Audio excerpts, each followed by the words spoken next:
Bienvenidos a un nuevo programa de Converso Verso a Verso y una vez más estamos reunidos en este 2016 para tratar de contestar algunas preguntas que nos han ido llegando y todavía estamos contestando preguntas que nos quedaron del año pasado, así que si mandas una pregunta ten paciencia y pronto saldrá de nuestro menú a la mesa. El día de hoy tenemos aquí alrededor de los micrófonos a Alex Aguad. El Reino del Sur los saluda.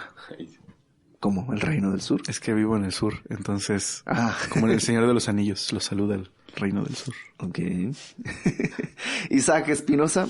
¿Qué tal, amigos? ¿Tú estás más al sur todavía? ¿Vas al sur? El reino del... Tú ya estás más allá del sur. El reino de los más allá del sur. ¿Todo? Desde la hermana República de Coajimalpa. Josué López. Desde los rápidos de la Jusco. Pues yo vengo más o menos de aquí cerquita y también los saludo. Mi nombre es Ibert Cruz y vamos directamente con la primera pregunta. Ándale. Y dice así: buenos días, hermanos. Como sugerencia sería bueno que hablen de los últimos tiempos, ya que está muy cerca la venida de Jesús y están ocurriendo muchas cosas en el mundo. Debemos estar alertas, ya que en este mes ocurrirán cosas claves y proféticas. Apocalipsis 9. Bueno, esto nos llegó en septiembre, o sea que habría que ver qué cosas pasaron en ese mes. ¿no? Pero podríamos platicar un poco acerca de esta perspectiva, ¿no? A lo mejor fue la pérdida de los Pumas con los Tigres. A lo mejor es parte de ese momento profético. No, ya me acordé que creo que en esa época, en ese mes se juntan no sé cuántas fechas que solamente se repiten no sé cuántos miles de años que se cumplen las fiestas de las trompetas y no sé qué, traen un rollo así en internet. Y el año pasado tuvimos este asunto de las lunas rojas también, cada tanto, claro. Hasta la última que ya se terminó hasta quién sabe cuántos años, ¿no? Pero creo que podríamos platicar acerca de esto, los últimos tiempos. Estamos en los últimos tiempos, ¿no? ¿Y eso qué implica? Tenemos que espantarnos, tenemos que... Eso de estar alerta, creo que Jesús nos manda a estar alerta. Exacto. Pero, ¿qué quiere decir estar alerta? Y todo esto, ¿qué dicen? ¿Qué piensan? Que hay que estar alerta. Hay que estar alerta, pero... sí, no, o sea, pero como Jesús decía, ¿no? Hay que estar alerta, más bien en un sentido de hay que estar viviendo para Cristo todo el tiempo, más que estar en una paranoia o tratando de adivinar el tiempo en el que nos vamos o en el tiempo en que van a pasar cosas, ¿no? Porque eso es muy peligroso. Cuando uno intenta adivinar el momento en que nos vamos, ya te metes en un mundo de confusión, de especulación, de desenfoque, ¿no? Entonces, sí hay que estar atentos y hay que tener la firme convicción de que en cualquier momento viene nuestro Señor, y es cierto. Pero, vamos, cada día que estemos acá es una oportunidad para seguir glorificándolo, ¿no? Porque mucha gente teme de que en cualquier momento viene el Señor, pero a veces se nos olvida que en cualquier momento también podemos ir al Señor. O sea, podemos morir en cualquier momento y hay que estar vigilantes porque no sabemos el día en que hemos de morir, ni siquiera el día en que va a venir el Señor, sino... Claro. A lo mejor esto de estar atentos y estar alerta tiene que ver más con una actitud hacia nosotros mismos, ¿no?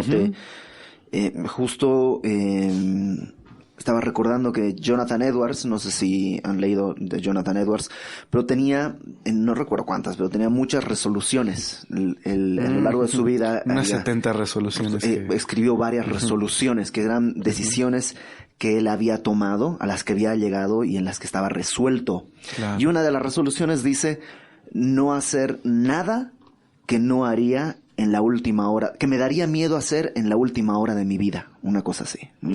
O sea, vivir con el temor. Si esta es tu última hora, ¿cómo vivirías? Y creo que es parte de este llamado a estar alertas. No tanto porque ya va a llover meteoritos o no sé qué, sino con una actitud hacia nosotros mismos en nuestra lucha contra el pecado, en nuestra lucha contra nuestras pasiones, ¿no?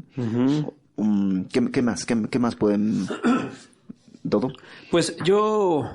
Hace rato lo que decía Isaac es una realidad, ¿no? Para nosotros como creyentes, pues tenemos esta esperanza gloriosa de que el Señor Jesús va a regresar por nosotros y a lo largo del Nuevo Testamento vemos eso, ¿no? Que la Biblia nos habla de que van a pasar muchas cosas, es cierto.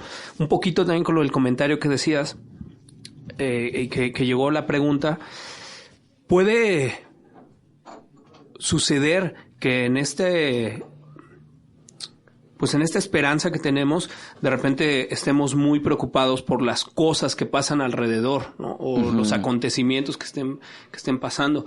Y yo a veces pienso que esa puede ser una manera, aunque pareciera que estamos atentos a todas las señales y a todo lo que está pasando, pero puede ser una manera de incluso estar distraídos, ¿no? De nuestra espera. O sea, poniendo más atención en cosas, y creo que la palabra correcta es en especulaciones, que en lo que el mismo Señor Jesús dijo, ¿no? El día y la hora nadie lo sabe, pero velad. Entonces, creo que como creyentes todos los días, y con esta resolución, yo lo vi, creo que lo tuiteaste hace rato, y cuando lo leí, para mí fue como, órale, eso está increíble. Realmente, si podemos vivir así, ¿no? Con este sentido de, si esta fuera mi última hora, ¿no? ¿Cómo me presentaría ante Dios? Entonces, bueno, resumiendo lo que trato de decir es, creo que como cristianos sí necesitamos estar atentos, que estamos viviendo los últimos tiempos, sí, pero tenemos que buscar en todo momento estar agradando a nuestro Dios, ¿no? Como a través de nuestra relación con Él. Es que es peligroso cuando nuestra motivación es, no sé, este rollo, ¿no? De que en cualquier momento me voy, entonces voy a predicar más, o sea, no lo sé. Es interesante, eso además es un tema. Los últimos tiempos son los últimos tiempos desde el día siguiente de la resurrección. O sea, desde la ascensión de Cristo son los últimos tiempos. Y llevamos 2000 años en los últimos tiempos. No es algo de este año o de estos últimos 5 años que ahora sí las cosas se pusieron. No, ya tenemos los últimos tiempos desde el día siguiente de la resurrección. Yo siento que en lo personal, espero explicarme bien, a veces siento que este tipo de misticismo que se le agrega al rapto y a las profecías nos hace no enfocarnos, como decía Dodo, en nuestra tarea aquí como iglesia, ¿no? Y como creyentes.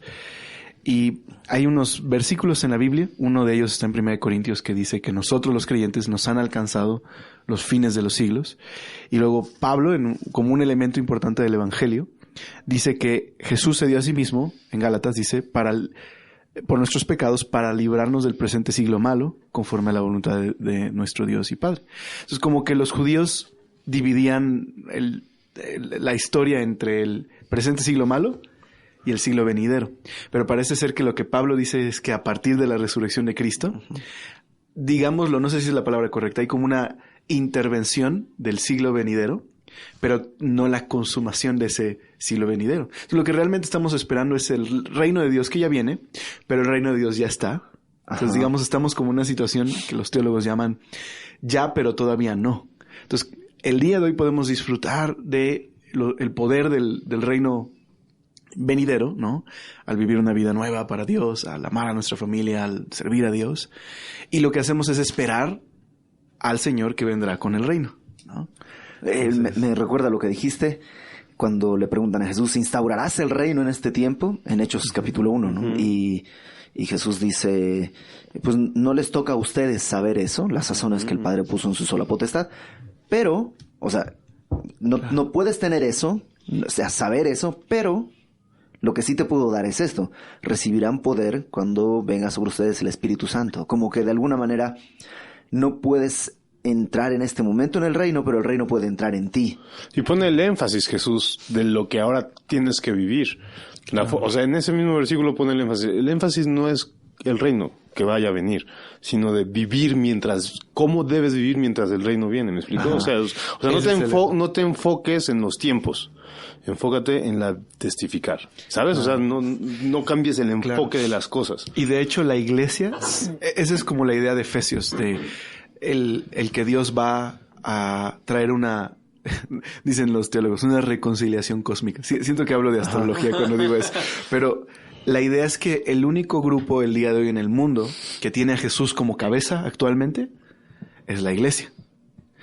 Pero pero Jesús es el heredero de todo el universo, digamos. Uh-huh. Y será en esa culminación del tiempo en el que Cristo se hará en la cabeza de todo en el universo. Es como ya lo es, pero va a sujetar todo bajo sus pies. Y nuestra función ahorita como iglesia es eso. Anunciarlo. Anunciar eso y reflejar su gobierno uh-huh. sobre nosotros, ¿no? Esa es la iglesia, ¿no? Josué, ¿tú tienes algo que decir? Bueno, ahorita lo comentaba Dodo un poquito retomando eso, no debemos de poner nuestra vista en el rapto, porque no es el acontecimiento lo que esperamos, sino a Jesucristo, ¿no? A la persona. Entonces, bueno, teniendo en cuenta eso, bueno, Pablo dice un chorro de cosas en varias cartas, pero por ejemplo, ahorita que estaba leyendo Tesalonicenses, pues amonestarnos, alentarnos, edificarnos, uh-huh, uh-huh, como uh-huh. vivir una vida cristiana con gozo. Uh-huh. También por ahí dice, no menosprecies la profecía, pero también retén, examino todo, pero retén lo bueno. Claro. O sea, como claro. que sí hay varias instrucciones bien prácticas dentro de esa espera claro. que tenemos, ¿no? Hebreos también dice, ¿verdad? Que no dejen de congregarse, que se estimulen a las buenas obras, cuanto más saben que el día está cerca, ¿no? Orad sin cesar. Y Romanos también nos dice, ¿no? Que está más cerca ahora que cuando creímos. O sea, sí hay una sensación de que ya viene, pero no para enfocarnos en las cosas que están sucediendo, sino para caminar en luz. Debe haber como una especie de, es lo que les iba a comentar o preguntar qué opinaban, pero debe haber como una especie de balance entre, y que hay una motivación genuina, ¿no? A la santidad, la espera de nuestro Señor, ¿no? O sea, porque de alguna manera, o qué les parece, o sea, que el Señor venga pronto. Incluso en los mismos padres de la iglesia significaba una motivación para caminar en santidad, sí, ¿no? El que tiene esa esperanza a sí mismo se purifica. Se purifica. Como el escudo. Exactamente. Sí. Pero debe haber un balance y no generar más de lo que ya está escrito, ¿no? Dice, no es cierto que la Biblia dice que no andemos creyendo más de lo que está escrito, claro, ¿no? Y estar enfocados en el rollo del Apocalipsis 9, lo que está diciendo es un rollo de la... Y sucede, yo creo, es un asunto tristemente bastante común, pero bastante carnal. El tratar de encontrar, mira, aquí se está cumpliendo, aquí se está cumpliendo, vean, vean. Y se enfoca en eso y tratan de motivar, a lo mejor por el miedo a otras personas, ¿no? Ya, o sea, se te está yendo el tren, si no crees ahora, híjoles, ya no... Y como que... y es comezón de oír y es fascinante esos temas, ¿sabes? Exactamente. Y hay mucho de falta de responsabilidad en los cristianos que enfatizan demasiado, ¿no? Este aspecto del regreso del Señor, porque a través de toda la historia de la iglesia, los grupos que más enfatizaron radicalmente el regreso del Señor fueron grupos que terminaron en herejías o terminaron pues causando daños incluso económicos. ¿Por qué? Porque decían, el Señor viene pronto, la gente abandonaba sus hogares, se iban a vivir a ciertos lugares donde supuestamente iba a venir el Señor no venía, y entonces ahora habían perdido sus trabajos, sus hogares. Claro. Y con esto no estamos diciendo que no creemos que va a regresar pronto. O sea, creemos que estamos en los últimos tiempos. Claro. Creemos que el Señor viene pronto. Y pronto, o sea, yo creo que todos creemos que nosotros somos la última generación. Yo creo que sí. Pero eso se ha creído desde Pablo. Y creo que es sano creerlo. Es bueno vivir así. Es bueno vivir así. Pero no nos motiva el temor, sino el gozo anticipado de su regreso para hacer lo que Él nos pidió y nos encargó. Claro. De hecho, el Señor Jesús le dice a los discípulos sobre, en esta metáfora del el dueño, el amo, que regresa a su casa y encuentra a sus sirvientes trabajando. O sea, no les dice, como ya viene pronto su Señor, que se pongan vendan todo y... más bien, bienaventurado el administrador, el mayordomo, que cuando regrese lo haya allí haciendo. Y otra vez, ¿no? tarea, Repito, ¿no? El énfasis de Hechos 1:8, no te toca a ti investigar acerca de los tiempos, sino lo que te toca a ti es predicar con poder el evangelio. ¿Sabes? O sea, es como de enfócate, casi los enfoca a los discípulos. No te me vayas a poner a investigar esas cosas. No. Tú enfócate a extender las buenas nuevas. En 2 de Tesalonicenses, en el capítulo 2, comienza Pablo diciendo, con respecto a la venida de nuestro Señor Jesucristo y nuestra reunión con Él, o sea, el rapto, Os rogamos, hermanos, que no os dejéis mover fácilmente de vuestro modo de pensar, ni os conturbéis, ni por espíritu, ni por palabra, ni por carta, ni por blog, ni por tweet, en el sentido... Ni por YouTube. Ni por YouTube, como si fuera nuestra, en el sentido de que el día del Señor está cerca, pero no está aquí. O sea, va a venir, está cerca, pero todavía no ha llegado. Nadie os engañe en ninguna manera, porque no vendrá sin que antes venga la apostasía y se manifieste el hombre de pecado, etcétera, etcétera, etcétera. Y ahí hace una descripción del surgimiento del anticristo y todo esto. Pero en el verso 13 regresa diciendo, pero nosotros debemos dar siempre gracias a Dios respecto a vosotros, hermanos, amados por el Señor, de que Dios os haya escogido desde el principio para salvación mediante la santificación por el Espíritu y la fe en la verdad, a lo cual os llamó, o sea, a la santificación y a la fe en la verdad, os llamó mediante nuestro evangelio para alcanzar la gloria de nuestro Señor Jesucristo. Así que, hermanos, estad firmes, retened la doctrina que habéis aprendido por palabra o por carta nuestra, y el mismo Jesucristo, Señor nuestro y Dios nuestro Padre, el cual nos amó y nos dio consolación eterna y buena esperanza por gracia, conforte vuestros corazones y os confirme en toda buena palabra y obra. Por lo demás, orad, etcétera, etcétera, etcétera. Pero en ningún momento llama a alerta, ¿no? Sino, o sea, sigamos caminando en santidad, en santificación. Es como si la Biblia enseñara que el rey ya vino, el rey ya está, pero el rey ya viene, ¿no? Ajá. O sea, es como... Estamos en ese proceso, ¿no? Y lo que decían hace rato también un poquito, ¿no? O sea, no queremos, aun cuando sabemos que es una realidad, pero no predicamos de las señales, no Exacto. predicamos de la investigación y este acontecimiento está bien, creo que no afecta, pero no predicamos este acontecimiento cuadra con este evento que aquí describe la Biblia, porque al final otra vez yo creo que eso son puras especulaciones. Creo que en algún momento cuando estemos en la presencia del Señor, si es que nos llegamos a acordar, ¿no? Tal vez pensaremos, hoy creíamos que esto iba a ser así y así, y resultó ser de una manera totalmente distinta, no sé, pero el punto es, no predicamos de señales, predicamos de Cristo, y si todas estas cosas de repente a ti te están llevando a distraerte, o como decía Iber hace un rato, a predicar miedo, ¿no? A predicar con mira, ve, esto, aquí la Biblia, casi como estos videos de YouTube, ¿no? Que ponen la voz de ahí de Anonymous, ¿no? Y van pasando escenas y te van aterrorizando. Si quieres hacer, si piensas que de esa manera puedes convencer, lo digo entre comillas, ¿no? A más personas, pues ya estás cometiendo un error, ¿no? Nosotros predicamos a Cristo. Y eso es lo que debe de animarte cada día, ¿no? Hablar de Cristo y de lo que ha hecho por nosotros. Claro. Y lo que más necesitan las personas ahorita es que Cristo sea rey en sus corazones, primero. O sea, porque van a esperar un rey, pero primero tiene que ser su rey. ¿No? Sí. Vamos, sí, pues sí. El evangelio debe ser siempre nuestro motivo. ¿no? Sí, o sea, la cruz de Cristo siempre debe ser nuestro motivo, ¿no? Exacto. Para vivir en santidad, para caminar en santidad, para predicarle a otro, para traer a otro. El regreso de Cristo es nuestra esperanza, no nuestro temor. Exacto. ¿No? Sí, híjole, mejor es como... Exacto. Es al alertas, pero no alarmados, ¿no? Como algo así. Y alertas en sentido de nuestra propia vida, ¿no? Nosotros sí. Exacto. Ok, vamos con la siguiente pregunta, que es una pregunta que yo creo que nos ha llegado un par de veces y siempre la hemos esquivado, pero pues a ver si ahora... Ay, nanita. Dice, ¿cuál es su opinión acerca de Watchman Nee? Ya que no he escuchado ninguna referencia hacia él o hacia alguno de sus libros. He leído alguno de ellos y a veces me parece su enseñanza es confusa y más bien basada en su experiencia y menor cantidad de referencia bíblica. Saludos desde donde nos escribe. Ok. ¿Qué onda con Watchman Nee? Les decía hace rato que yo confundo siempre Watchman Nee con Witness Lee. Siempre los confundo, que son, uno es discípulo del otro, pero nunca me acuerdo cuál de cuál.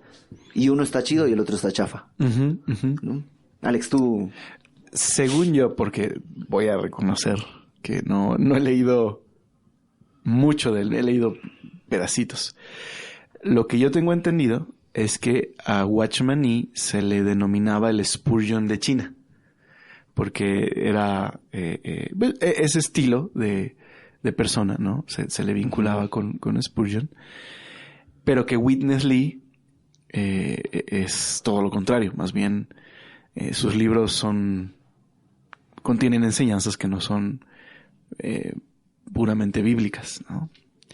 Y a lo mejor si ha leído algo de Watchman y que se le ha hecho confuso, a lo mejor quizás tenga que ver con entender el contexto en donde está escribiendo, a quienes les está escribiendo. No sé, puede ser. No podría defender sus libros porque no los he leído.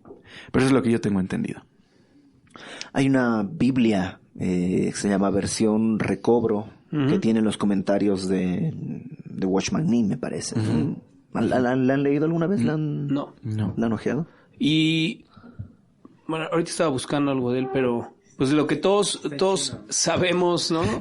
Obviamente que pues él predicó el evangelio, se convirtió al cristianismo, pero en un país donde pues muy perseguido, ¿no? Como es China.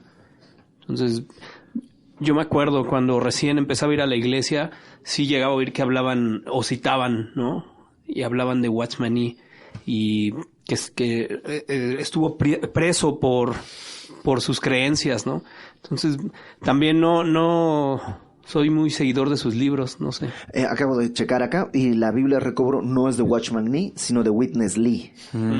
Justamente eso que... es rara. El que es... Ajá, y es una Biblia rara, extraña. Aparte recobran mucho cuando la quieres leer, cada capítulo te cuesta. Entonces. Sí. Entonces, ¿qué recomendamos?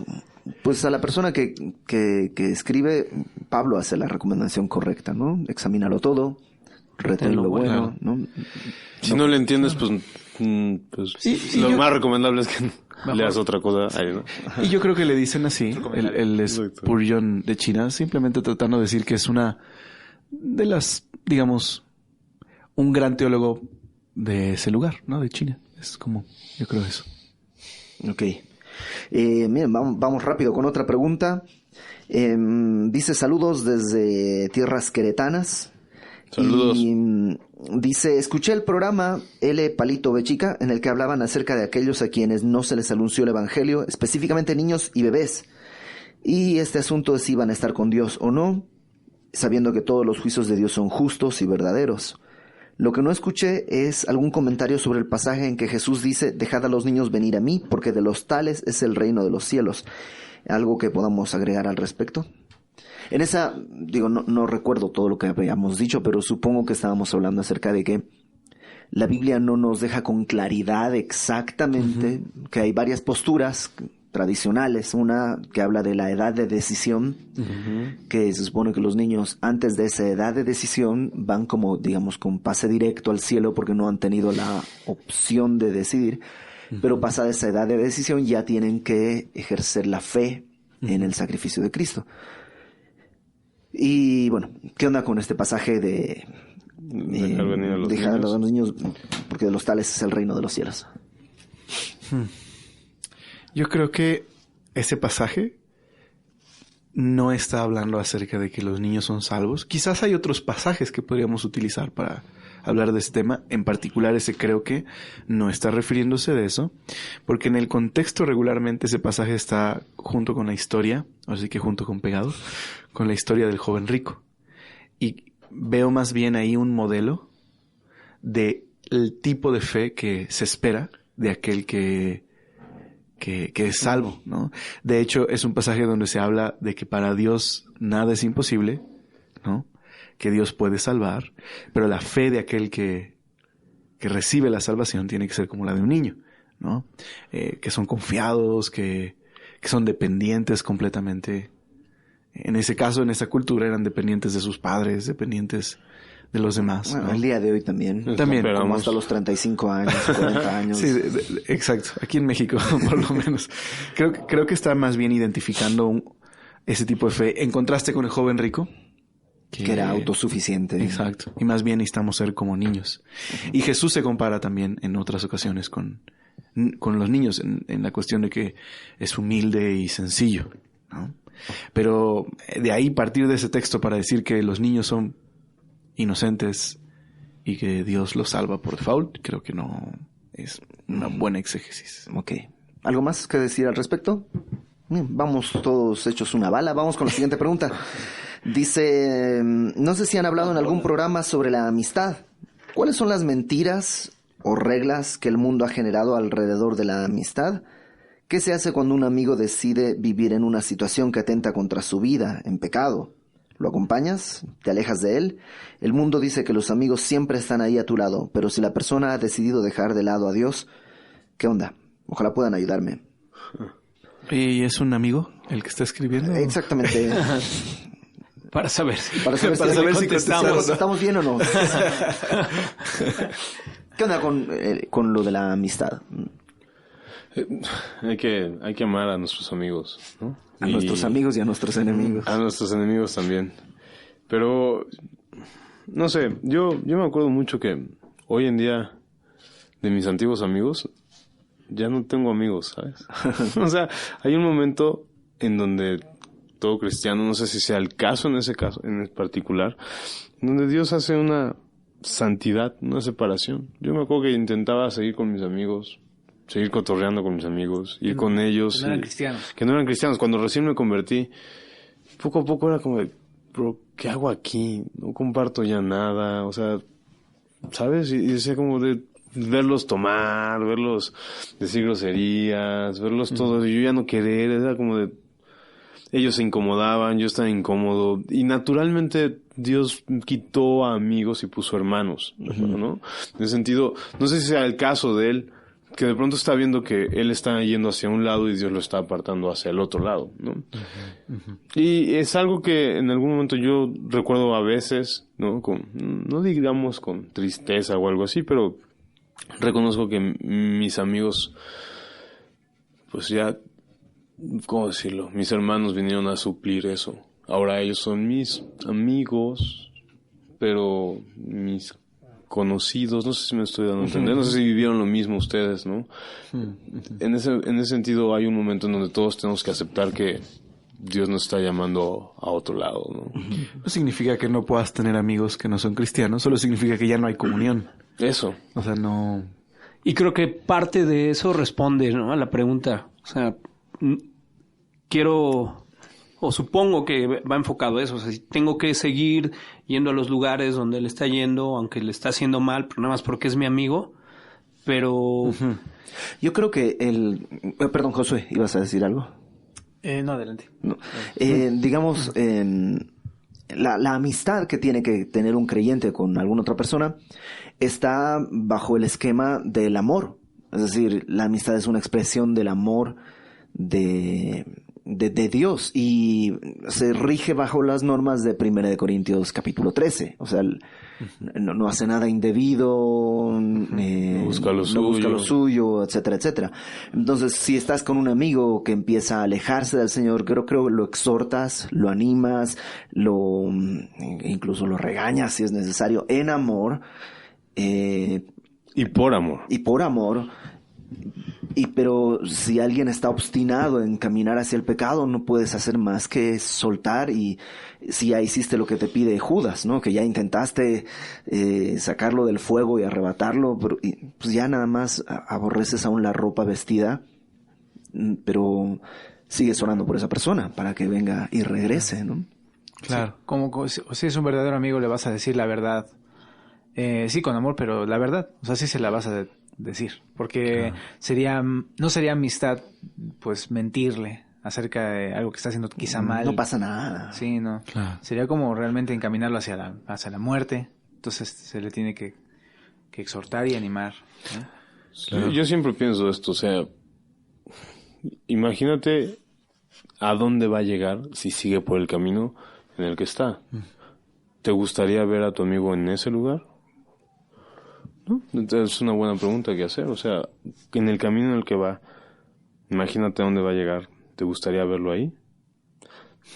Si de plano dices, no me gustaría verlo ahí, entonces no lo dejarías ir ahí, ¿no? Lo exhortarías, le dirías, ven, o sea... Aunque a lo mejor eso implique pagar el precio de que pierdes la amistad. Totalmente. Porque hay veces que, pues sí, te dan el cortón y te dicen, pues a mí que me importa eso y yo no creo eso y yo estoy bien y sigo mi vida y bla, bla, bla, bla, bla. Y pues ellos cerraron la puerta pues no te queda otra cosa que aceptarlo y seguir orando. Lo que voy a decir no está en la Biblia y probablemente no le va a parecer a mi amigo Ibert. Pero es mi amigo. Pero se lo tengo que decir. Pero hay una escena en la película del Hobbit, en la 3. ¡No! Pero creo que eso sí aparece en el libro. Okay. Que, pues, Thorin considera a Bilbo un gran amigo. Pero en todo este proceso donde Thorin está como medio gandalla y no quiere... está como con esta enfermedad de codicia por el oro. Bilbo en la película tiene la piedra del arca. Y lo que está buscando Thorin es esa piedra.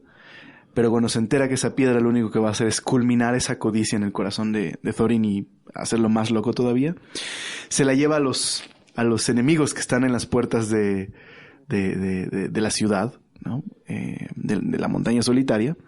Y entonces Thorin lo odia y piensa que es su peor enemigo.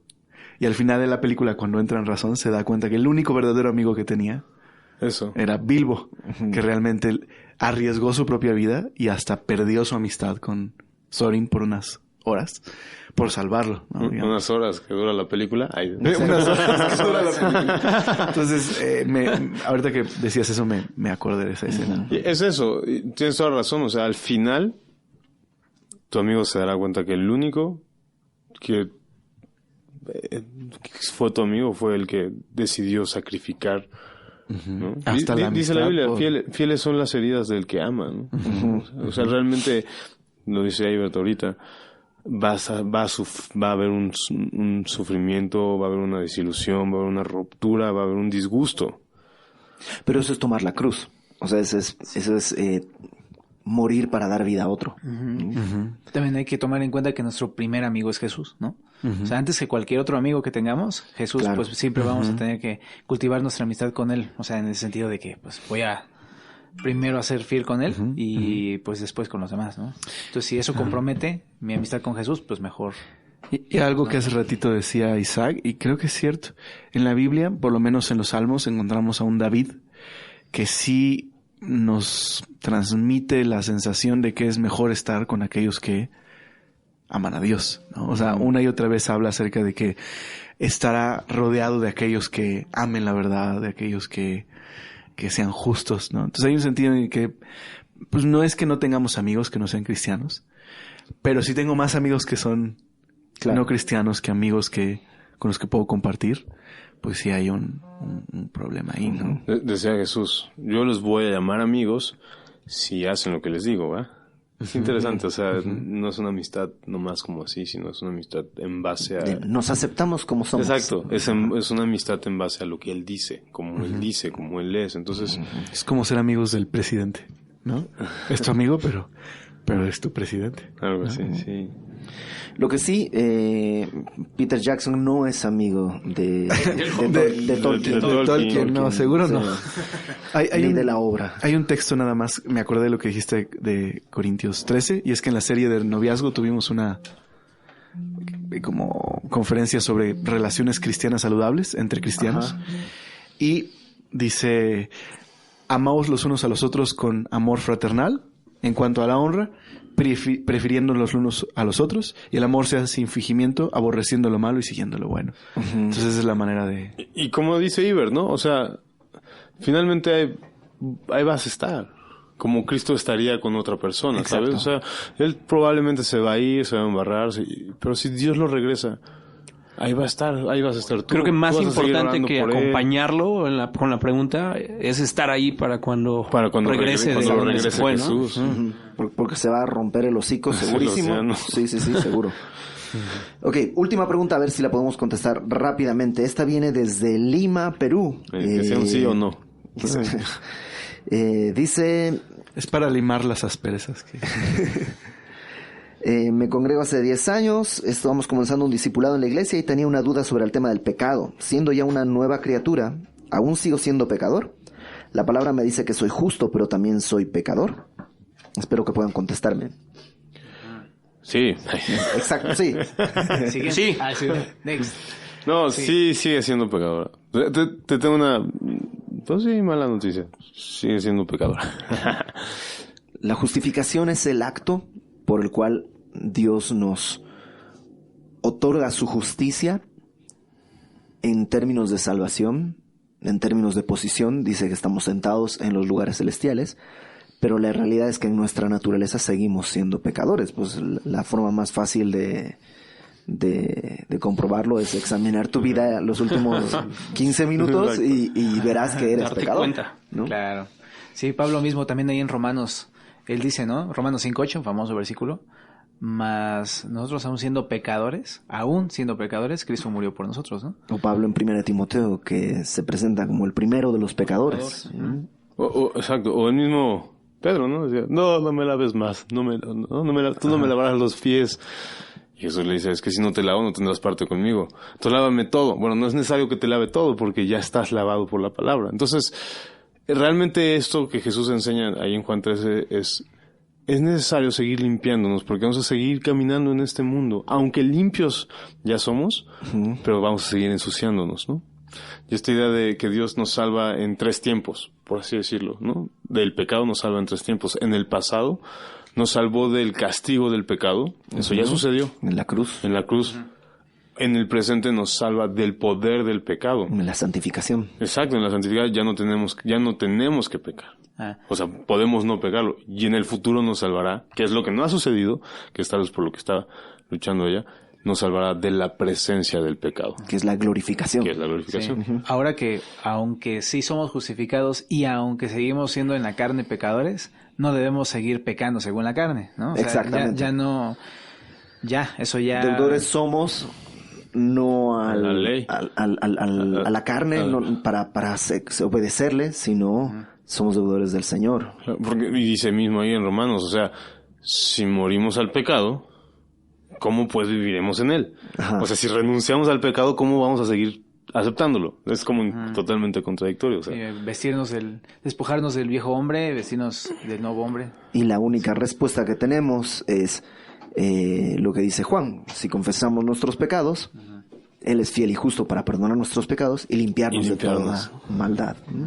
Entonces, a nuestro amigo de Lima, pues decirle nada más que sí, eres un pecador como cualquiera de nosotros, pero tienes una gran esperanza que has sido justificado por gracia. Y dice Judas que Él nos recibe delante de su presencia, Él es capaz de guardarnos sin mancha, sin caída. Y nos presenta delante de su presencia sin mancha y con gran alegría. Primera de Juan, ¿no? Dice, estas cosas os escribo para que no pequéis, pero si alguno peca, abogado tenemos para con el Padre, ¿no? Cristo Jesús.